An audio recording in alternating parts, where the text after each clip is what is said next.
अगर हम कहेंगे कि जो हमारे बाकी लोग हैं से कि आगे जब भी इस तरह का प्रोग्राम होगा तो पेरेंट्स का आना जरूरी है, क्योंकि ये जो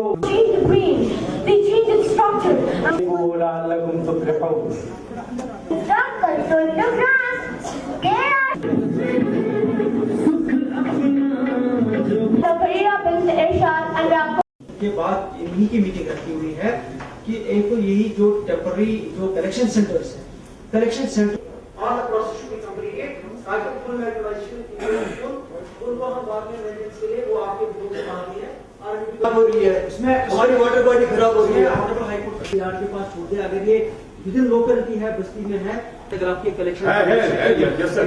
बताओ। पहला तो कब शाम को और परसों 5-6 दिन पहले तो कॉलोनी वाइज जो है collection point colony wise immediately shift करना है, क्योंकि वो टाउन से बाहर नहीं हो सकती। ठीक,